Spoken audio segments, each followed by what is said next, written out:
Three, two, one. Welcome back to Juice Ready Experience. I don't think I can call it the Juice Ready Experience. You know, there's already a big JRE. Welcome back, Nick. JRE. Yes.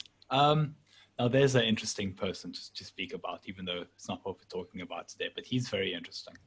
Joe Rogan, yeah. I mean, that's why I can't call it the JRE. Maybe you guys should let me know in the comments. I'm sure if I started calling it that, I would get into trouble with Joe Rogan. And no, I'm joking. You wouldn't know about it. But one day I might be as big as Rogan. You never know with guys like you. That's the dream. That's the dream. So before, because we did a podcast on, so there's some people that actually don't know what's going on. And they're asking me, is Juice Ready an agency or a podcast? And just to clear everything up, Juice Ready is a small boutique agency. You know, hit me up in the comments if you got some SEO or PPC needs. We specialize in search engines and programmatic, but we talk about culture and media on the YouTube channel. And I think because what I do all day is consumer psychology, the more you understand about culture, politics, and media and the way it works and what people think about when they have political views or when they support a party or when they or when they subscribe to a certain culture, the better you understand their buying decisions in the consumer psychology of the media that we sort of do at Juice Ready. So it all works together, and the more I can learn from the podcast and the YouTube channel, the better. So Nick, this is your third or fourth time back. I'm not exactly sure, but we've done Third recording. yeah. So we've done a bit of American politics. We've done a bit of global politics, and we were going to talk about African politics today. But first, before we get there, did you see that Donald Trump accepted a debate with Joe Biden on Joe Rogan's podcast? I knew you were going to bring it up. Okay, what do you think about that? It's pie in the sky. There's no way that would happen. And he knows it himself. I don't think he can sit still for 4 hours, to be perfectly honest. And I say that half facetiously and half not, but I don't think he can. And neither should Joe Biden, man, also in his late 70s, who probably shouldn't be sitting still doing a 4-hour podcast. I mean, it's ludicrous. It's to get attention. These debate preps, these type of engagements between the candidates, it's done in a very, you could call it scripted because it kind of is. Everyone kind of has to agree to the rules beforehand. They agree to the number of debates.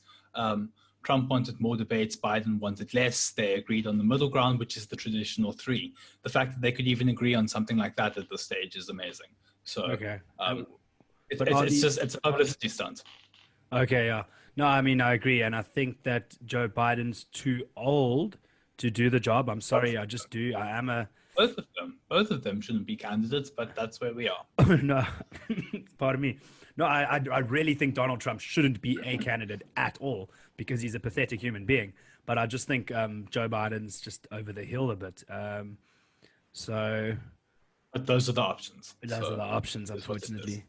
And you know what? If it wasn't Biden, it would be 80-year-old Sanders. So, wow, those are your options. I mean, Sanders is also, I think, 80 or 81. What do you think about Nancy Pelosi's hairdo?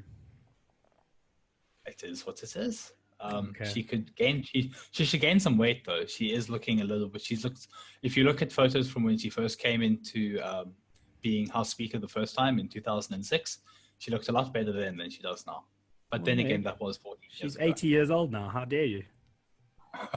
Hey, she's looking good for 80, but still, yeah, octogenarian. But did you see she was in the hair salon? That's what I was kind of having a dig. No, I didn't. I don't follow hairstyles. Oh no, I watch hair myself. So I watch Fox News. I watch Fox News as a joke, the same way I watch CNN as a joke. I love the way they rant at each other and they just call each other out on quite absurd things. But she told the whole of California to wear a mask, and then she was caught not wearing a mask in a hair salon while having told other hair salons that they can't open yet. So yeah, I've been calling her Nancy Jong-un. there are examples on both sides of the political spectrum. Here in the UK, the same thing happened with their conservative governing partner. The same here with the ANC. It's happened. I mean, it's a bad example, but it's also human nature. I mean, Oh, look at you I don't defending know the what else to left. say. Look at you No, defending the. both time, but it's across political spectrums. It happens on I'm kidding. both. I think I'm on the left. I have been identifying more with, some on the right, but let me not get called a white supremacist on my YouTube comments. Let's move. So, Nick, I have to be honest, I didn't do my research. I wanted to talk about some cool African countries like Ghana and Rwanda. But how would you, We can. how would you like I'm to, lucky enough. I've been to Ghana. have you been to Ghana? Amazing. Okay. Yeah, I've I was only there been last year in April for. yeah, I did. tell us a bit about that. I've only been to Zim when I was a very young kid, and Namibia, of course. So how's Ghana? Ghana was amazing. Granted, I probably had a slanted view of it, considering I was there for a business conference. Okay. It was an internal conference for a company called Dentsu Aegis Media. They have I think it was supposed to happen this year as well, but it didn't happen, obviously, because of COVID. They have a conference every year where all of their African subsidiaries get together and they discuss the year going forward.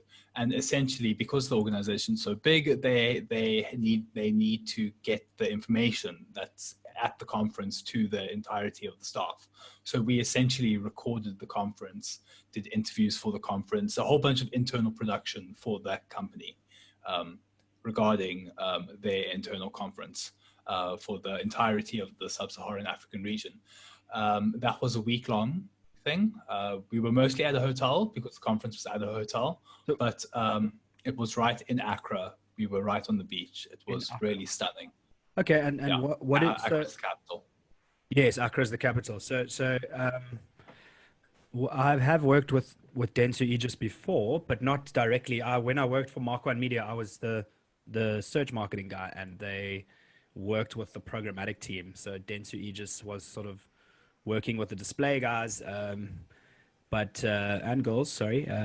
But that team was working with Dentsu, so I have got some exposure to them, but I don't actually know. I know they're a big company, but I don't know how big. So how big are they, and what were you doing for Dentsu? They're absolutely massive. The original South African arm of the company is Aegis, and then they got bought out by a Japanese subsidiary, which is where the Dentsu comes in.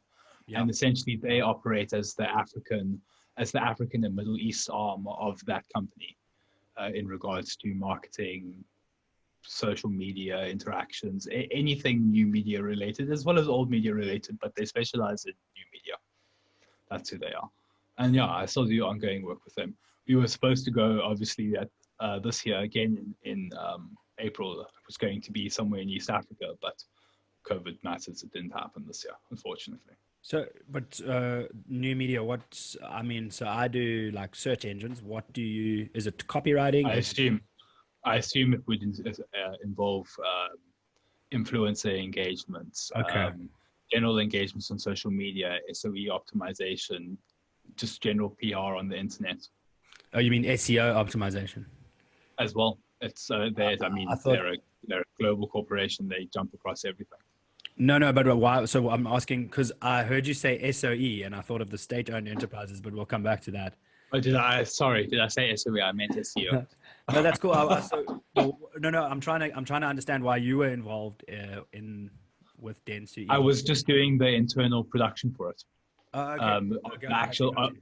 I was recording sections of the conference, as well as interviews from people at the conference, just general new media stuff, and most of it, I think, I think 90% of it was only viewed by their internal staff, that the staff that didn't get to go to the conference itself. So I mean, if they have a staff in Africa of like, I don't know, 20,000 plus across all the different companies and regions, I think there were just only a few hundred there. Well, no, they've got big offices in Joburg and Cape Town, and I'm sure in other big African cities like probably Nairobi as well. They're everywhere. So how do we really tackle the subject of African politics? Do we just say before the The ruthless assholes from Europe came and fucked everything up. Whoop, No, I well, might there, get there, there are demonetized for two that. ways. Huh? It really depends. There are two ways to go about it. You can talk about historically how we got to where we are, or you can talk about what's going on at the moment. It really depends on what you want to focus on. Sorry, I've got a I very mean, itchy nose. I think we all know how we got to where it is, unfortunately. Yeah. But yeah, I mean, essentially, Europeans had started visiting Africa from way back in the 15th century, started with the Portuguese, moving on to the Spanish, the Dutch, the English, just about every European you can think of. There was a slave trade, um, and that was based around colonies on the coast. Often at the time, until medical advancements in the 19th century, it was impossible for Europeans to get into the interior of Africa just because of the diseases. Similar to what happens when Europeans arrived in South America and killed everyone, just mostly through disease more than anything else. The same thing in Africa was the case, but this time for Europeans. All of the jungle areas, the swamp marshy areas are absolutely impassable by any Europeans. They just die in their droves. Is it? So I mean, that's one of the things Africa had going for it, why it was colonized so late. Okay. But the other problem is it was colonized so late that the colonial powers had 300 years of experience in how to colonize. And so when it did become colonialized, it was quite brutal. Yeah. Of course, you also have to remember by the time these colonial empires in Africa were started, slavery was illegal already for the majority of it. South Africa being an exception, the west coast of Africa being an exception, but there is two distinct periods of it. There's the slavery trade period, which is further back and dates back to pre-Europeans, to be honest. Africans and also Arabs and Muslims were very, very well versed in the slave trade before Europeans even arrived. Of course, slavery was common throughout the entire world at that point. But there was a second period, which was after the medical advancements and the technological advancements allowed colonization to actually happen. And you suddenly, within 20, 30 years, the entirety of Africa got carved up in the mid-19th century. Right. And I think what we'll do is we'll park it I wanted to talk about ancient Africa, like the pyramids and the Nubian Empire, but we'll do that another day. Okay. These diseases, it's like malaria. Malaria, dengue fever, you pick them. Okay. All of the waterborne parasites, many things. Okay. I thought dengue fever was from India, but I don't suppose it matters. It's from the jungle. Yeah. I mean, let's just say exotic diseases. Okay. And at the same time, I can tell you from personal experience of being for a week in Ghana, it was hell weather-wise.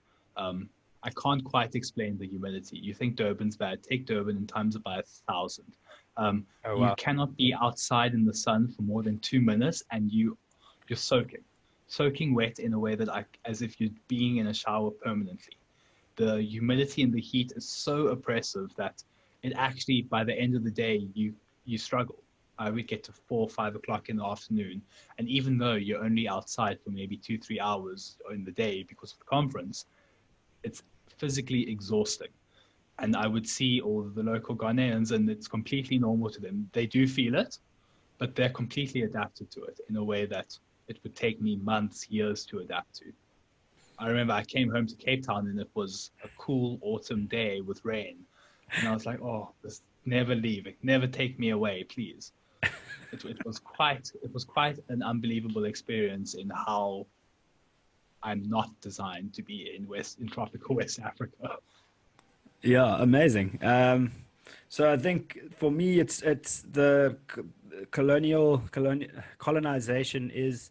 I mean, I'm quite interested in it, but I don't think there's that much to talk about. What are the major economies that in Africa today, and how do we sort of talk about those and their politics and what they and I suppose what's very interesting to me is how does their culture drive their politics?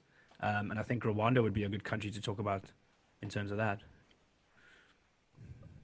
The problem with Africa, with the African countries that we have today, is that because most of them, with the exception of really Ethiopia, came about from colonial powers, their borders don't match the cultures, so to Yeah. speak. Yeah. And that led to all of the strife that you saw from from decolonization in the 60s onwards. Um, to give you one example, I mean, Sudan, which recently split into two, the entirety of the north was Muslim, the south was Christian, and there was just a natural friction there. The same thing currently ongoing in Nigeria, where the north is Muslim and the south is Christian, and they have to be very federalized in order to keep the country actually workable, just because of that's one example. The same thing, other than not just religious groups, you get cultural groups as well, where there'll Ethnicity. be a border. There'll be a border in West Africa, but there's one culture group on the same side of the border that want their own thing. You see the exact same thing in the Middle East. All of those borders that you see in the Middle East were Yeah. carved up and fashioned by Western powers at the time, and really that dictates how countries have to organize themselves. It dictates how they grow. It dictates their interactions with their neighbors. It has such a long-term evasive effect because one event builds upon one another. Yeah. So does this is a bit of an unanswerable question, but does Sudan and South Sudan now have a border, and South Sudan is, I think, the newest country in the world. Does that border stop the friction between the Muslim North and the Christian South? I don't think it makes much of a difference. It doesn't, because smack bang in the middle of that border is the border region where all the oil is. Yeah, and So that's called Abyei, huh? I've got no idea, to be I think it's honest. I called just know that the oil fields of Abyei. it's where yeah, it is in that middle section of well, I guess the Yes, north and the south and countries are. there's a disputed region in that territory. Yeah, So essentially the only way the countries could come to peace was there's a exchange of they share the wealth in the oil fields, because it's really the majority of money earned in the country comes from those oil fields. Both countries, you could say. Of course, they have their own issues. It's an incredibly dry, arid area, prone to droughts. People really probably shouldn't be living in those areas, but there they are. and we won't even go into the Darfur, I don't know how you say it, Darfur genocide. Darfur, yeah. Well, I mean, that's well documented at this stage. Yeah. Unfortunately, it is what it is. I mean, I'm gonna blame Europeans on that one as well, or am I wrong? Yes and no. They weren't obviously doing the killing itself, but they certainly helped create the environment that led to the killings. Sure. Same as You Rwanda. you could argue that for everywhere. Yeah. Okay, cool. And so I mean, unless you've got something amazing, we're gonna move back onto Donald Trump and Joe Biden. No. So I think it's important just to give some context before we move over onto the countries themselves, and just we can talk about just some random countries and some things that are going on in African politics at the moment. Yeah. It's important to realize that when the colonial powers came in and made the colonies, the purpose of the colonies was to get raw resources out of the colonies and into European manufacturing centers / American manufacturing centers. And then you'd get some form of a produced good that could then be sold on. And because of the way economics works, at each point in that production chain, there's a profit markup. So essentially, the colonies became this vast area of natural resources that got pulled out of the ground, and the infrastructure that was created and the entire focus of the colonial governments was on the resources and the infrastructure needed for the resources, and not really the people there living in the place. It was more about keep the peace as much as you can, do whatever small little things you have to, try and convert them to Christianity at the same time, but keep the peace whilst being as exploitative as possible. I mean, that's really essentially what it was. They'd keep the peace only in the sense of it allowed the resources to flow. But as soon as there was any dissent or any unhappiness or any revolt, it was violently crushed. You look just in South Africa as an example. You can take the local Khois, the local colored population, the local black population, even the Afrikaners themselves could argue the two Boer Wars. Yes, the Afrikaners themselves did a lot of subjugation, but they themselves were subjugated by the British, which obviously led to us being where we were today. Just to give you one example, you can find examples all across Africa. It's quite pervasive. What this led to at the end of World War II, when decolonization, I struggle with that word, when decolonization You have to happened, decolonize your mind, Nick. yes, Decolonize your look, mind. That's where you start. the economies were set up in such a way that all the African countries only had their resources. Their people hadn't been educated by the colonial powers because no one cared. And so they were starting from that terrible baseline. You didn't have the cities that you have in Europe. You didn't have the infrastructure for those cities and for future growth and future populations that you have today. And that led to many of the struggles that you had in Africa in the 60s, the 70s, the 80s, and even ongoing today. At the same time, there was a lot of political instability. You have to remember the Cold War was happening at this time. And whenever a new country would get independence, one side in the country would take a Soviet side. The second side would take an American/Western side, and there would be a civil war. And you name the African country, it almost happened. I mean, South Africa itself was involved in the Angolan Civil War. Yeah, I mean, 70s. I was going to say the Angolan one was the big one, right? Was the big one at the time, wasn't the biggest. Biggest one was Zaire in the 90s. And I mean, that was obviously post-Cold War, but it was, if you look at how many African countries got involved, it was essentially the entirety of Central Africa, some of Western Africa, some of Eastern Africa, fighting in the middle of the DRC. Something like 5-6 million people killed, the highest rate since World War II. That's massive. And a lot of that was disease, like malaria? No, it was just them killing each other. Okay, so it was mostly Africans in that war, so they were. Yeah. No. There were no Europeans at all. Eventually, Okay. It was a completely within Africa war, but there were so many countries involved that it was colloquially called Africa's World War. Oh, right. So I knew about this conflict, but I always thought it was just the DRC and a couple of smaller countries like Burundi and Rwanda and Uganda were involved. Namibia was involved. Angola was involved. We officially weren't involved, but there were mercenaries all across from the old SANDF involved on both sides. The Rwandan, the start of the war actually began because of what happened in Rwanda. It kind of spilled over because all those people are related to each other. Rwanda's right next door to the DRC, and it was a massive spillover event that caused a civil war and dragged everyone in the region into it. And did it lead into the Rwandan genocide, or did it lead? No, the Rwandan genocide led to the civil war. Well, not directly, but indirectly, because once the now you're really probing my memory. The Hutu. Are you thinking of the tribes' names? Yeah. The Hutu Once the Hutus massacred the Tutsis, there was a massive counter backlash, and they got driven. A large section of the actual massacre people that did the massacring got driven out of the country, and they went over into Uganda. They went into the DRC, and it all went to shit. Wow. Okay, but yeah, that's a strange conflict. So that was in the 90s, hey, the Zaire conflict. Yeah, that was started in the mid-90s, carried on through to the early 2000s. So all of these wars, and then there's another one as well. I think there's what people know as the Bush War. The Bush War was in Zimbabwe, in what we sort of now call Zimbabwe, Rhodesia. I might be completely making this up. What's the old name for Zimbabwe? And Northern Rhodesia was Zambia. Yeah, well, is Zambia.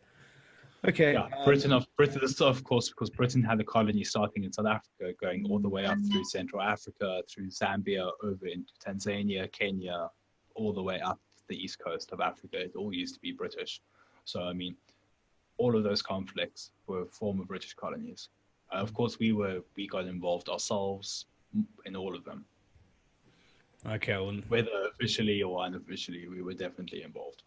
Well, not my family. We're innocent. No, I'm talking about pre-94 days, because we were then and we are still today the regional power. Yeah. Okay. I mean, we'll come back to this, but I was going to ask you how much of a regional power is South Africa, but let's come back to that. We are the only regional power, and probably only one of three in the entirety of Africa. Okay, the other two being Egypt and Nigeria. Yeah. Okay. You see, you can guess it off the top of your head, right there. Yeah. Yeah. Well, I mean, I was gonna say, so all those wars were sort of part of the general Cold War, which was a global struggle between communism and capitalism, and that still it still seeps into the zeitgeist today in a way. We have a sort of half communist, half socialist government, and we have a capitalist private sector. Yeah. Nick, what are your thoughts on capitalism? Does it get a bad name because of all the destruction in the DRC and there's destruction during colonialism, including slavery? I mean, slavery predates capitalism by thousands of years, to be honest. But does it? Oh yeah, capitalism's a theory, really, and doesn't slavery? No, it's an economic system. It's an economic system. Sure. And the idea is to have, in theory, as meritocratic, and what I mean by that, as equal a society as possible, where everyone has the potential to uplift themselves through economic means. And that's essentially it. And that's why I'm a capitalist. Yeah, but it goes further than that. You know, as soon as you dig a little bit deeper, it destroys the environment, and there's poverty, it's not just that. It's just that you need to, at the very end of the day, you need to have capital to invest. Right, and then you don't have that capital. Yes, and then private wealth becomes a big problem. But I just think, and I mean, we can talk about this another podcast, but people complain about Mark Zuckerberg, Jeff Bezos, and they complain about them while they're on Facebook ordering something off Amazon. And they're not dictators. They're not forcing you to buy their products. It's just too easy not to. Yes, I know, but they're not dictating you to. You could boycott them if you wanted to. So cancel Jeff Bezos. And lots of people do.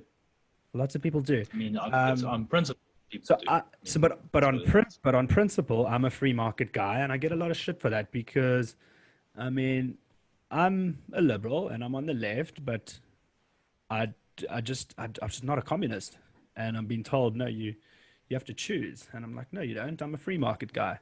I like the fact that, the free market allowed for a guy like Sadio Mane to basically rise out of the ashes and become the number one forward in the world. I mean, unless we're going to argue about that. But number one forward in the world. Oh, really? Okay. That's in the top I'll five. say he's up there. He's up there. He's number one, your butt. He's in the top five. Sadio Mane is in the top 5 forwards in the world. And the nice thing about the free market is it doesn't care who your parents are, where you're from. All it cares about is your talent. And it does. But also remember. It's okay. Yes. Sorry. He's from France, right? He's from France. His parents are French immigrants, if I remember right. No, he's from Senegal. That's why I used him as an example. Yeah, I know, but I mean, was he in Senegal as a child? Because I know that what happens with a lot of the African players is they'll play for their national teams, but their parents are living in a European country, and that's how they got exposed. And they've moved to European countries and naturalized citizens. Yes, no, he's from Senegal. His parents were in Senegal, probably in France by now, or England. I'm not sure. But there's a nice story about Sadio that I'll send you the link to. So yeah, I mean, you're right. I mean, I said that capitalism, the nice thing about it is that it doesn't care who your parents are. Unfortunately, that you can definitely argue that it does. And the situation we have in South Africa, if you look at Cape Town from a bird's eye view, where I am and 2 kilometers away, you'll see you'll see mansions right next to shacks. And there was a famous Time cover. It's a big problem. 10 years ago now, of somewhere in Joburg, and on one side you can see Sandton, and it looks like Sandton in regards to the houses, the lawns, and the size of the properties. Then there's a road, and you can see. And then there's a squatter camp. I think it's Alexandria. Yeah, it's Alex. And the contrast, it's striking. You know, Yeah. I mean, you forget that that's people's daily realities. Yeah. I mean, you see it, but a lot of people don't. You know, you see it. It's unavoidable in South Africa. I mean, let's be See, honest, that's the truth. From all the people begging on the side of the robots, from you see the GDP numbers that came out last week, you can see people are struggling. oh no, like just I'm in Gardens, and if you look at Hope Street, there's a couple of tents. And at the start of the lockdown, there were 8 people living on the road, probably 10, but there were about 6 tents. Now there's 40 people living on Hope Street, and I don't ignore them. I talk to them and I make friends with them, and I try to help them where I can, but you just can't help 40 people. And so we donate. Juice Ready actually. Yeah, it's overwhelming. Yeah, Juice Ready. A percentage of Juice Ready's profits go to the soup kitchen, so that we know, like, we always helping them with food. Um, here's my white guilt shining out. But my my point was, I don't. So I get a lot of shit from people who are communists. Guys, if you are communists, don't unsubscribe. Come on the show, talk to me You about. like people with different opinions. I mean, let's be honest. Yeah, Communism, in theory, would be wonderful. I It's like just it. No, I'm you know, very interested. I'm very it doesn't account. It doesn't account for the lesser sides of human nature, shall we say? well. Um, Yeah, so I'll let you go. I'll let you carry on because I think you have an interesting point there. But I don't think communism, it doesn't solve the hierarchy. It doesn't solve that there's someone on top and someone on the bottom. B, it doesn't solve poverty. Not that I've seen, I might be wrong. And C, I don't think communism stops the environment from being destroyed. Not as badly as capitalism, but we don't really know these things yet. And it is an interesting experiment to try out. And I think it's going to be the biggest debate of the 21st century. Um, but I'm still a free market. one of the things that people forget about with dear old Karl Marx is that he wrote that there would have to be a change in human nature for it to be possible. Right. Just because societies will we have a natural evolutionary predisposition towards our hierarchies. But why? But I why mean, is that? because we used to be animals where there was a dominant male and a dominant female. We still are That's animals. the simple truth. Exactly. So We put it this way: can you imagine a society where there isn't leaders all over the place? You can't, because as soon as that happens, the society falls apart. right, a bit of anarchy. Yeah. No, you need strong leaders. You need to have. That's just the way human nature is, and But also, the way that we are. I mean, there's a theory. And it doesn't work. Sorry, go for it. No, go. Oh no, I was going to say there's a theory that, I mean, the reason we organize ourselves into hierarchies, and I'm also very interested in evolutionary biology, and I want to have. So I'm going to speak to Ron because Ron's an academic at UCT, and maybe he can introduce me to someone who is into biology. And I'd love to speak to an evolutionary biologist about chimpanzees, who we share a last common ancestor with chimpanzees. I hope I'm saying that correctly. No, you're right. And bonobos, and what they do. Bonobos are quite nice animals compared to chimps. Chimps kill each other and rip each other to pieces. Yeah, they're technically the same species, like different breeds of dogs. It's just that their nature is so different that they're classified as a different species, even though genetically there's almost no difference. I mean, there's some difference, but it's insignificant enough that they can freely interbreed. Oh, really? And they do sometimes. Yeah, they can. Very Successfully. Okay, very successfully as well. So yeah. What I was going to say about hierarchy is that, in humans, and I think in chimps as well, so males organize themselves into a hierarchy, and they look to the top of the hierarchy for a leader to lead them forward, and females selectively breed with the males at the top of the hierarchy. So you have this, throughout evolution, you have this progression of females actually choosing who their males are going to be, and therefore what their offspring are going to be like, and a whole social engineering experiment that goes with it.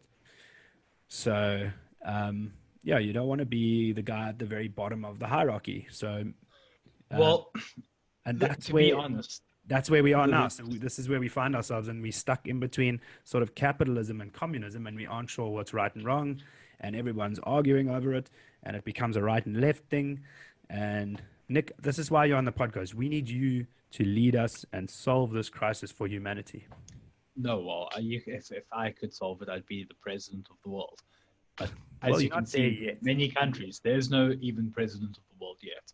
Um, it comes down to how you want to divide your society up. Um, you can look at your Scandinavian models, which very much have high tax rates, a lot of government involved and state involvement all over the place, but you get the benefits of it. But they're capitalist, aren't they? But they're still capitalist, yes. Mm. The economies, even though heavily regulated, are still run by private individuals. You take China as an example. They call themselves communist, but their in regards to political control and societal control, they are. But in regards to economics, they are capitalist. The government does get involved in lots of places and invests, and there are government-run corporations all over the thing, but they run properly. They run spick and span. And I think that's one of the things that they managed to get. I mean, there is always corruption at the companies. You're going to get corruption in Western societies and Western companies as well. Yeah. But they're still fairly capitalist. I mean, the outcomes speak for itself. If you take the environmental damage out of the equation and you just look at the hardcore economics of it, I mean, in the last 40 years, China's taken 600 million people out of poverty. It speaks for itself. I mean, right. 600 million, you can't even quantify that number, really. Yeah. But so when you say out of poverty, China's GDP is kind of similar to South Africa's. It might even be a bit less. Yeah, but that's because they're 1.3 billion of 4 billion, yeah. So when you mean out of poverty, you just mean starving to now they are middle class. No, they're middle. Most of them are middle/lower middle class. Okay. Yeah. Well, I think I'll just. I mean, they still have a very large poor community. Yeah. But instead of 80% of your population being below the poverty line, it's 30%. 10 or 20. Okay, 30. So I'm throwing numbers out here, but yeah, no, those can be sucked from there. That's fine. And so to get back to Africa, do you think communism and capitalism are still? Do you think we still have this? And I think we can talk about South Africa here as well before we wrap up. But like, do you think that? I mean, we've got about 10. I don't think you should call it communism. I think you should call it like socialism, because there's a difference between the two. What? So when I hear you say communism, I'm thinking 1950s Russia. Yeah, but that's apparent. Not what you're getting in modern day Scandinavia. They're very different. Okay. No, but isn't that just a misconception? Communism is a beautiful idea where everyone is a community, and that's where the word comes from, commune. And we share the wealth, and everyone sings "Kumbaya" by the fire, which I like, and I'd love to do that. And I'm saying "Kumbaya" by the fire. I'm not actually being sarcastic, as much of a dick as I sound like. But yeah, it sounds wonderful. I mean, communism sounds wonderful. You look at the inequalities that exist today, and I mean, I also think that they're inexcusable. Yeah, I'm disgusted by them. Especially in a country like, I mean, I'm appalled by inequality, and then when it goes along racial lines, it makes me want to vomit. So I am a fan of communism. Well, yeah, it goes along racial lines because of our past. Because of the far right, yeah, which is disgusting. But so why? I wanted to ask, why does it always end up with a dictator? So communism always seems to end up with a dictator who rules for 45 years, and because you have all the power in the entire state is centralized in the government, as opposed to in other places. Take democracies as an example, because you have that private flow of money and information and ideas. They're different essential centers of power that all have to be navigated by a leader. So You can't just go and do what you want. I mean that's true also in communist states. They'll often ally themselves with whatever the dominant religion is. okay, Russia, as an example, it was as the Communist Party was very much in bed with the Orthodox Church, up until very, very late on into the Soviet era, where this church kind of realized, okay, we need to cut our losses over here. I mean, yeah. that's just one example. And you're talking about the Bolsheviks. Sorry? And you're talking about the No, Bolsheviks, no, no, no, no, no, not at all, not which at all. This is just the people that were in control of the Communist Party in Russia at the time. They had a natural alliance with the Orthodox Church. The same thing happens today with Putin. okay, He's very, very in bed with them. okay. And to bring it back to You don't get that. You don't get that here in South Africa. yeah, I mean, yes, you'll see political people going to church and things like that, and you'll get that type of idea will be like encapsulated by the ACDP as a political party, but like the ANC is not in bed with the Catholic Church, so to speak. I kind of wish they were. They might have a few more morals, but I'll take any chance. From the Catholic Church, no. I'm a former Roman Catholic. So, I mean, I can speak about the Roman Church and with the disgust that I hold about the actual Right. church itself. Not individual. I take If you're any chance. individual and religious, I have no problem with you. But the Okay. church itself, I have many problems with. Well, I have many problems with the ANC, and I'll take any chance I can get to trash them. But I'll also take any chance I can get to trash the old South African government even more. So to bring it back to Africa and African politics, what so there's three big blocks, obviously Nigeria, South Africa, and Egypt. But I think Nigeria and SA are the two big ones, right?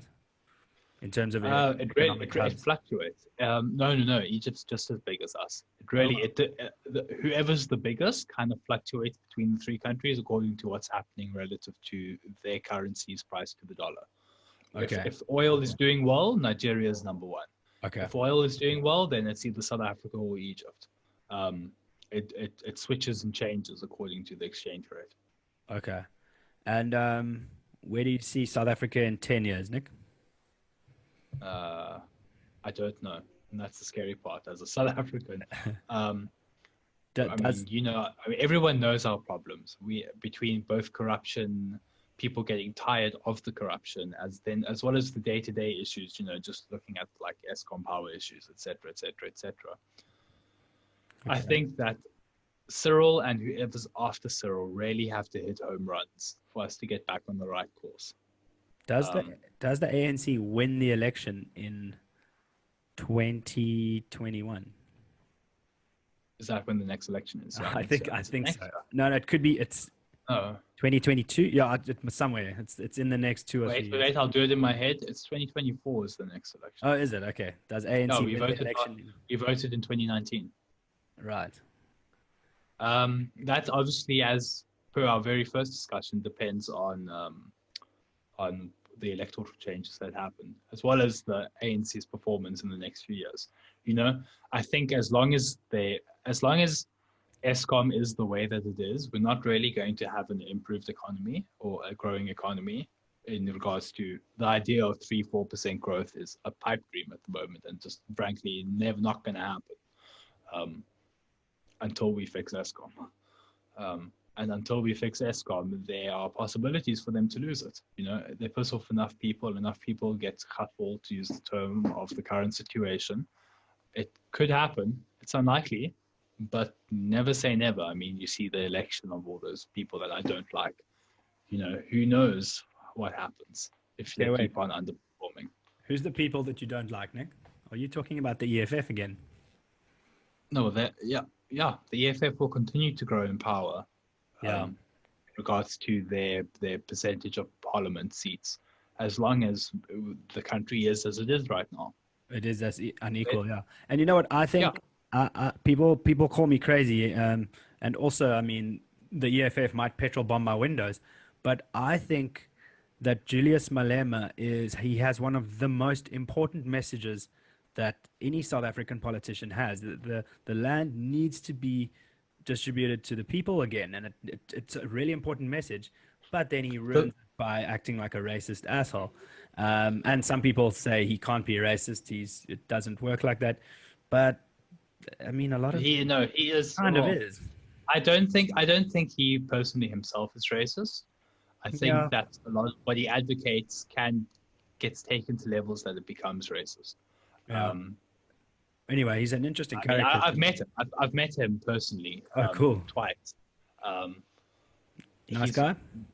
Yeah, as an actual one-on-one individual conversation, he's more than capable of holding his own, and you can have a conversation with him, and you don't sense any malice from him. Okay. But as you know, the problem is there's a difference between individual interactions and group interactions, unfortunately, because of human nature. Yeah. And so when you look at the group dynamics between it, you can completely see where he's coming from. Right. I mean, as I said, I understand the many viewpoints that he has and where they come from and why he attracts so many followers. I mean, it's a compelling narrative. Right. And I need to ask you, because you showed the listeners your hair earlier. Did Malema Don't want to scare them all away. did Malema offer you a bottle of Tresemme? No. I met him Too the soon. last time. No, the last time I saw him was in 2018, and then previously I think it was 2016 were the two times that I met him. Well, Nick, before we wrap up, what is Actually, before we go, there's one thing talk, that I talk to us talk to us about.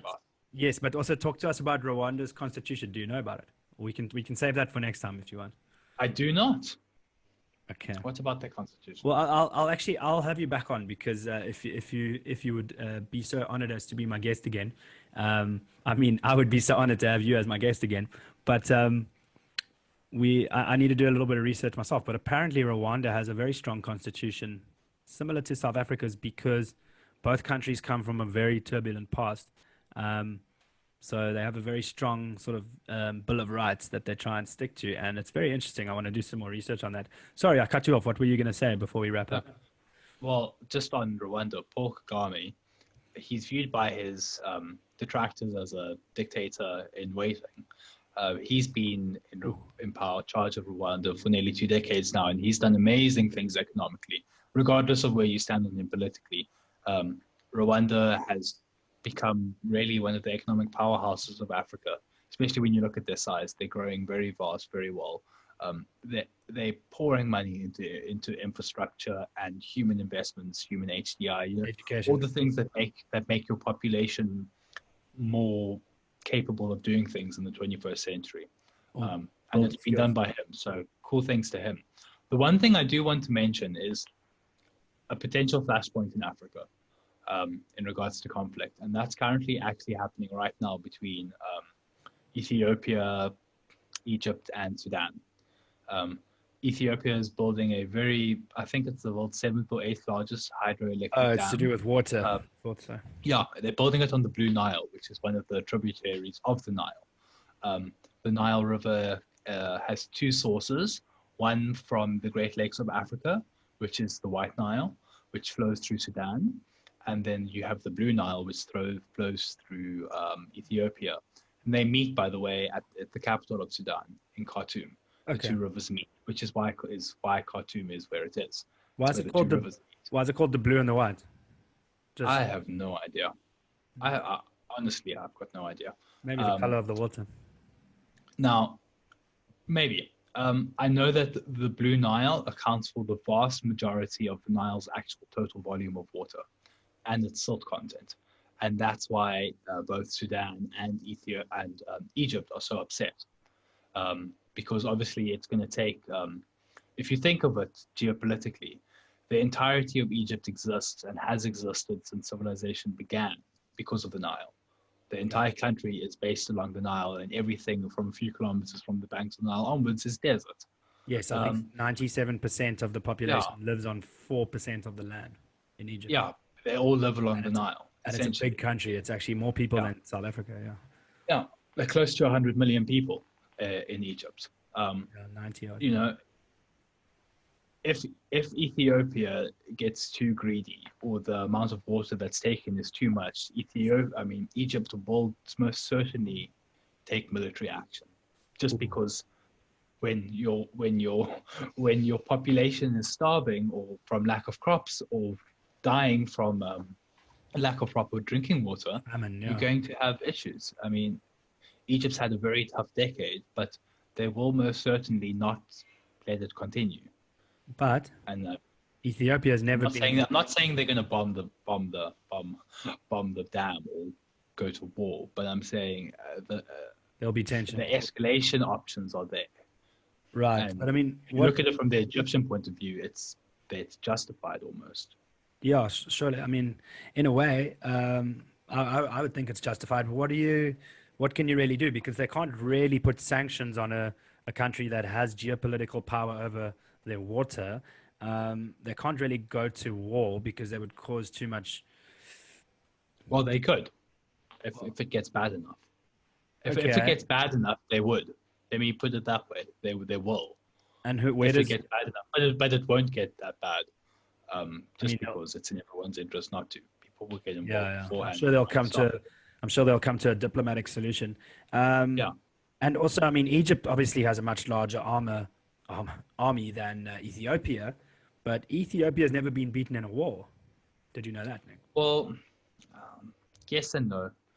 They were temporarily occupied by Italy for a few years, but they were never properly colonized, so to speak. I mean, if you look at the terrain in Ethiopia, it's a nightmare. Yeah, it's mountainous, it's hilly, it's up and down all over. Afghanistan type terrain. It's Afghanistan in Africa, essentially. Even higher altitudes than Afghanistan. Yeah. Well, some areas, yeah. So that's quite a strange flashing point. I'll definitely be keeping an eye on that. I know that there's a big water crisis between the two biggest countries in the world, China and India. They're also going to clash heads at some point because of water. Oh, well, I mean, just to make the conversation larger, I mean, you see, this is the outcomes of climate change. Water resources are starting to get scarce, especially in, if you look at the border region between China and India, that's it's all Himalayas. And those glaciers are slowly but surely disappearing. And with them, the annual water runoff that comes from them. And that's why you start to see these conflicts over water. I mean, they go. It's so fundamental that people forget about it. But often you could view World War II as a conflict for resources. Hitler lost. One of the reasons he lost was because Germany ran out of oil. As much as they ran out of men, they ran out of the means to produce. The Allies were always going to win because they could outproduce the Germans. Thank God for that. And would you say, I mean, with Egypt and Ethiopia, a little bit of conflict, would you say that Sudan sort of splits down the middle and one supports? Oh, no, Sudan is very much on the Egyptian side because they have the same issues. South Sudan would be the same religion as Ethiopia, but far less. And no. They're less involved with the river. If you look at the actual geography involved, the Blue Nile doesn't really flow through South Sudan. A little bit of it does, but not much. It's if you remember, the two rivers meet in Khartoum in Sudan. In the north of Sudan, in north. Well, I guess you call it. I don't know if you want to call it. There's Sudan and South Sudan. Yeah. Okay, and I suppose next time you come back, we'll talk about the struggles of Africa, how they will overcome them. We can talk about the religion, how we get rid of it. Africa's doing really well, relatively speaking, considering the last, where it used to be in the 90s and the early 2000s. Okay. It's going to take 30, 40, 50 years, but eventually, if we keep doing the good things, so to speak, dealing with your corruption, not going to war with each other over stupid shit, it will be just like the rest of the world. And with the population to match, I mean, that's the thing we actually probably should talk about. The next thing about Africa is the populations. Very young. When you have a moment, your listeners, yourself, you go and look at the projections for the world's largest cities in 2100, and I think the top 5 is all African. Really? Yeah, the largest. It's extrapolatory and things like that, but I think Kinshasa in the DRC was the largest city in the world with a ridiculous population of 120 million. That's very large. 120 million people in one city. Yeah, I mean that's massive. It boggles the mind if you think What about what that. is But that's To- where they say it's going.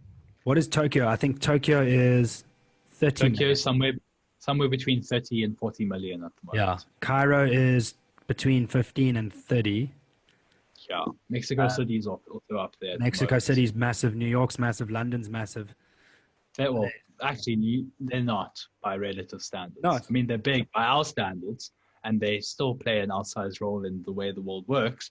But in raw population numbers, New Okay, York's maybe they're not like 10, 15 million. okay, that's big London though. is maybe 9 million. Yeah, but when you're talking about 100 million, Yeah, no, that's crazy. And I mean, hopefully the infrastructure and the development and the universities and everything that you need with that amount of people is all there. if you have a country in the country, you're so big. I Yeah. mean, Tokyo, I mean, you look at Tokyo today, it's a third of Japan's population live in the core city. Yeah. And No, of that's course, why- you get these, I mean, cities get so big that they become multiple cities. Cool. So Africans, if you're listening, Nick just says keep the peace, stay educated, and keep well, and you'll be good. Eventually. One of the any last- problems we have in our country is that everything was promised and nothing was delivered. Right.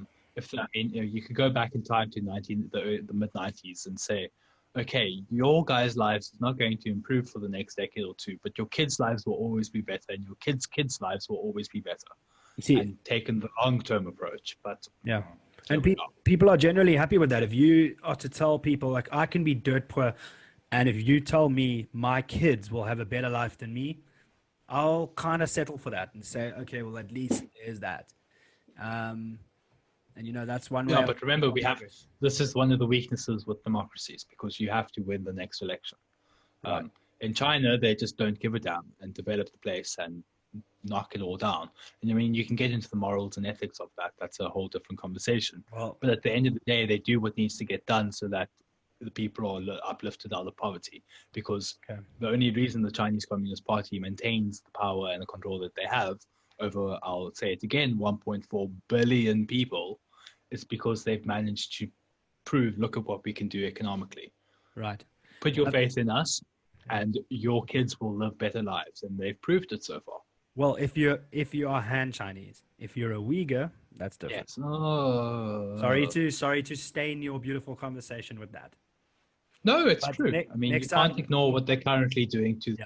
the Uyghurs. I'll do my research. Next time you come back on, let's talk about the two constitutions in the African constitutions I spoke about earlier, Rwanda and South Africa, and let's talk about what China's doing to the Uyghurs. Oh, okay. Nick- There are some. I mean, I do read it, but yeah, you can go and see there's some horrific stuff that they're doing. Yeah. It's quite inexcusable. But I'm gonna research it, but I'm gonna guess that there's not a lot. Like China doesn't have their own Fox News that talks about it, or their own CNN. just go look on Reddit. You'll find it if you look. Yeah. Nick, Cool. thank you very Thanks, much Dan. for coming on, and I look forward to chatting you again soon.